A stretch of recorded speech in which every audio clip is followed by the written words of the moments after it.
Prime minister office کے دروازے ایک سول سوسائٹی کے لیے، سول سوسائٹی کی NGO کے لیے کھلے ہیں، یہ ایک بہت ہی بڑا کارنامہ ہے اس گورنمنٹ کا، ان کا کہ انہوں نے اوورسیز پاکستانیوں کے لیے یہ ثابت کیا کہ آپ ہمارا اثاثہ ہے، آپ اس ملک میں آئیں، یہ آپ کا ملک ہے۔ آپ کی اگر ریسنٹ پاسٹ کی بات کی جائے تو اس میں آپ لوگوں نے قیدیوں کی رہائی کے لیے بڑا اہم کام کیا، اس کا ذرا ہمیں بتائیں کہ وہ کیا سوچ کر آپ نے یہ سوچا ایکچولی کہ یہ جو جیل میں قیدی موجود ہیں ان کی رہائی کے لیے اوورسیز پاکستانیوں کو بھی کچھ کرنا چاہیے؟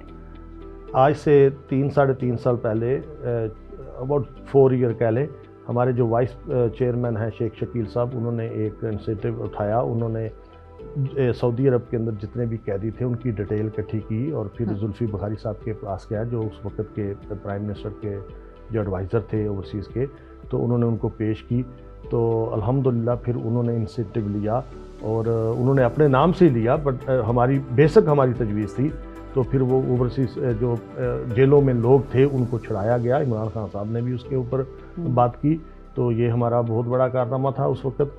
اور اس کے ساتھ ساتھ جو ہمارا درینہ مسئلہ ہے وہ ہے ہماری جائیدادوں پہ قبضے۔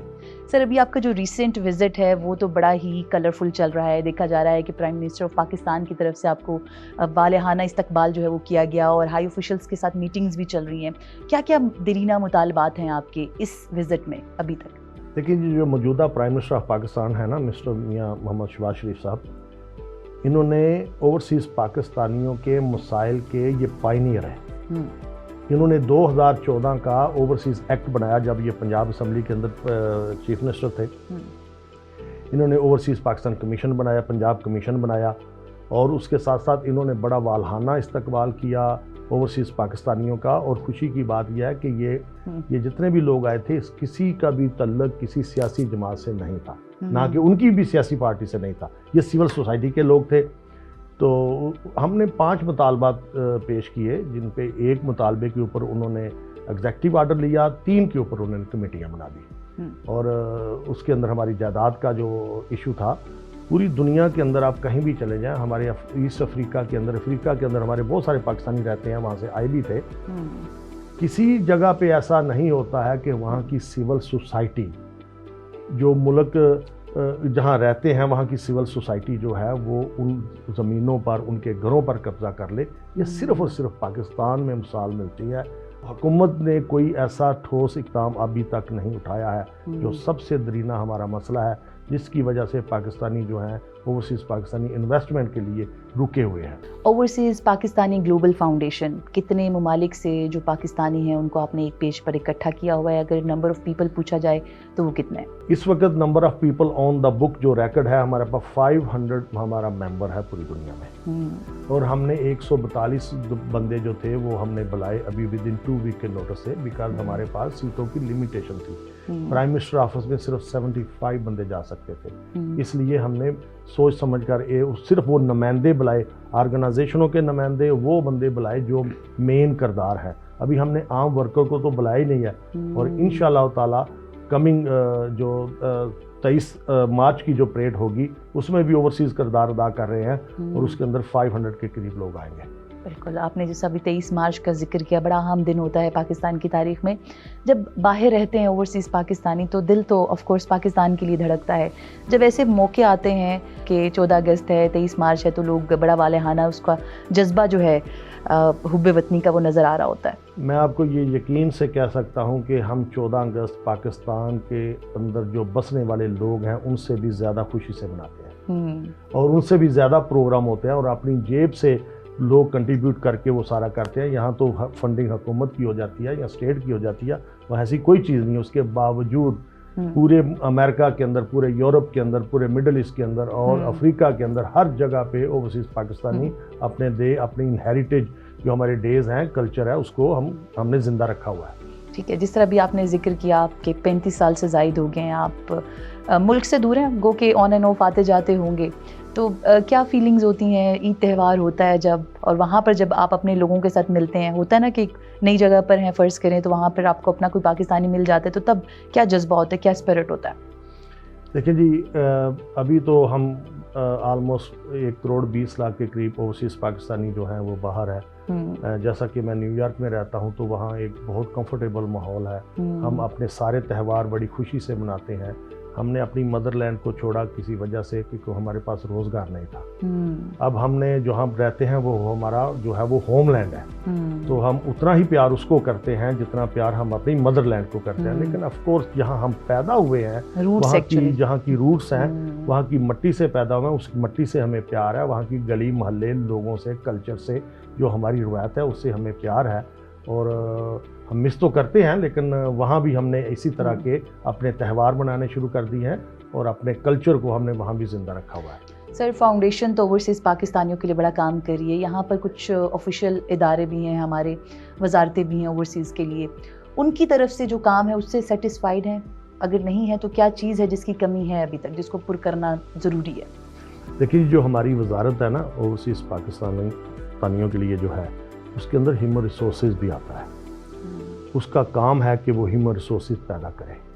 آج ہم جس چیز کو جو ایشو بنا رہے ہیں کہ ہماری آبادی پہ کنٹرول نہیں ہے, 25 کروڑ پاکستانی ہیں, ہمیں چاہیے کہ یہ 3 کروڑ بچہ جو ہے اس کو باعث رحمت کیسے بنایا جائے. یہ دنیا کی سب سے بڑی ورک فورس ہے. سکلز کیسے دی سکلز ان کو کیسے سکلز سکھائی جائے, ان کو ٹرینڈ کر کے ان کو کس طریقے سے ملک سے باہر بھیجا جائے. ہم ہیومن برین جو ہے وہ ایکسپورٹ کریں تو پوری دنیا کے اندر جن ملکوں نے ترقی کیا, فلپین ہے, وہ آپ دیکھیں کہ پوری دنیا کے اندر ان کے سکل ٹرینڈ جو ہے نا وہ نرسز اور نینیز اور سب لوگ جا رہے ہیں. پوری دنیا کے اندر وہ فل فرق کر رہے ہیں. تو ہمیں اس طرح چاہیے کہ ہم ان بچوں کو کس طریقے سے انگیج کریں, سکل ٹریننگ دیں, اور ٹریننگ دے کر کووڈ کے بعد جس طرح دنیا کے اندر لیبر کی شارٹیج ہوئی تو ہمیں اس کو فل کرنا ہماری وزارت کا کام تھا. وزارت کے اندر جو ہمارے بیوروکریٹ لوگ بیٹھے ہوئے ہیں, یہ ان کا کام تھا, یہ ان کا فیلئر ہے. اور ان کو اس پہ کام کرنا چاہیے کہ وہ کس طریقے سے ان بچوں کو انگیج کریں اور ان کو جو ہے نا ملک سے باہر بھیجیں. ہم اوورسیز پاکستانی 1 کروڑ 20 لاکھ ہیں, اور ہم اپنی قوم کی 25 کروڑ آبادی میں سے 40% لوگوں کو پال رہے ہیں. ہر ایک اوورسیز پاکستانی جو ہے وہ 5 سے 10 بندوں کو پال رہا ہے. تو اگر آپ اس کی ایوریج نکالیں تو ہم اوورسیز پاکستانی جو ہے وہ 50% آبادی کو فیڈ کر رہے ہیں. سر, ریسنٹ وزٹ میں آپ نے بڑی اہم ملاقاتیں کی اور بڑا اچھا رسپانس بھی آیا ہے. فالو اپ کے حوالے سے کیا میکینزم ہے, کس طرح سے آپ کو پتہ چلے گا کہ کمیٹیاں جو معاملات جو آپ نے اٹھائے ہیں ان کے سامنے ان پہ کام بھی کر رہی ہے؟ دیکھیں جی, میں اسی لیے یہاں موجود ہوں کہ ہم کل سے جو ہے وہ پرائم منسٹر آفس کے اندر اور تمام اداروں کے اندر جن کے اندر یہ کمیٹیاں بنائی گئی ہیں وہاں فالو اپ کے لیے ملیں گے. اور انشاءاللہ تعالی مجھے امید ہے کہ جو پرائم منسٹر صاحب کے جو اقدامات ہیں اس پہ عمل کیا جائے گا. اور موجودہ حکومت مجھے بہت حد تک سیریس بھی نظر آتی ہے. تو let's hope for the good. چلیں, best of luck sir. Professional تو بہت باتیں ہوگی, کچھ ذرا ذاتی زندگی کے حوالے سے بھی میں جاننا چاہوں گی. 35 سال سے زائد ہو گیا, بزنس مین ہیں آپ. اگر آج بزنس مین نہ ہوتے تو آپ کیا ہوتے؟ میرا بچپن سے ہی شوق تھا کہ میں بزنس کروں. تو ابھی اللہ تعالیٰ نے مجھے موقع دیا کہ میں ایک بہت اچھے ملک چلا گیا, اور وہاں اس ملک کی ہم نے قدر و قیمت کو جانچا, اور اچھے معاشرے میں رہتے ہوئے ہم نے ایک کامیاب بزنس مین کی طرف ابھرے. تو اگر میں یہاں ہوتا تو یہاں بھی بزنس کر رہا ہوتا تو پتہ نہیں زندگی کس طرف لے کے جا چکی ہوتی. But I'm fully satisfied the where I'm living. United State جو ہے وہ ڈریم لینڈ ہے, اور وہاں کے قانون بہت اچھے ہیں, لوگ بہت اچھے ہیں, اور وہ ہم نے جو ہے وہ اپنی مرضی سے وہ چنا ہے. تو I am very satisfied and happy. Okay, family کے بارے میں بتائیے گا. ایک مصروف آدمی ہے, کس طرح سے فیملی کو ٹائم دیتے ہیں, کس طرح سے اوورسیز پاکستانیوں کو ٹائم دیتے ہیں, ویلفیئر کو ٹائم دے رہے ہیں؟ جیسے ویلفیئر کے لیے مجھے ٹائم نکالنا پڑتا ہے اپنے بزنس سے, بٹ الحمدللہ I have my own business, تو میں اس کے اندر سے مینیج کر لیتا ہوں. میرا ایک بیٹا ہے اور الحمدللہ he is doing the PhD in cancer research. So اس لیے مجھے زیادہ گھر میں ٹائم جو نا نہیں بتاتا, میں زیادہ تر جو ہے وہ کمیونٹی کے اندر ہی رہتا ہوں. ٹھیک ہے, شوق کیا کیا ہے؟ ٹریولنگ کا شوق ہے آپ کو؟ پاکستان کی بات کریں تو پاکستان میں کہاں کہاں گھومے ہیں, کہاں گھومنے کا شوق رکھتے ہیں؟ پاکستان کے اندر میرا بہت دل چاہتا ہے کہ ہم یہاں کے ٹورزم کو تھوڑا بڑھائیں, اور اس کے اندر میری یہ گزارش ہوگی جو ٹورزم کے ڈپارٹمنٹ کے لوگ ہیں, جو بھی کنسرن ادارے ہیں, کہ اوورسیز پاکستانیوں کو انوالو کیا جائے. ایک اوورسیز پاکستانی ہی دنیا کے اندر سے لوگوں کو لا سکتا ہے. اور پاکستان کے اندر پوری دنیا میں سفر کر رہا ہوں, اپنی آرگنائزیشن کے حوالے سے گھوم رہا ہوں.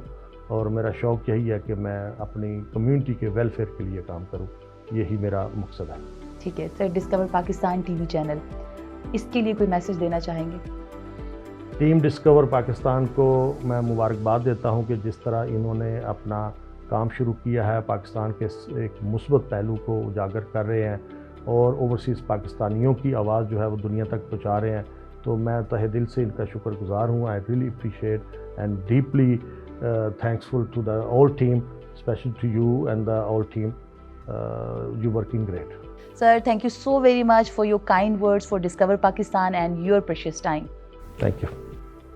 سو ویورز، آج ڈسکور پاکستان ایکسکلوسیو کے مہمان خصوصی تھے اوورسیز پاکستانی گلوبل فاؤنڈیشن کے چیئرمین جناب اختر ظہیر مہر صاحب۔ آج ہمیں جاننے کا موقع ملا کہ کس طرح سے بیرون ملک مقیم پاکستانی باہر رہتے ہوئے بھی پاکستان کی ترقی کے لیے اہم کردار ادا کر رہے ہیں۔ یہ پاکستان کا اثاثہ تھے، ہیں اور آئندہ بھی رہیں گے۔ ہوپ فلی آپ کو آج کا پروگرام اچھا لگا ہوگا۔ آپ سے ملاقات ہوگی اب اگلے ہفتے۔ Till then keep watching discover Pakistan.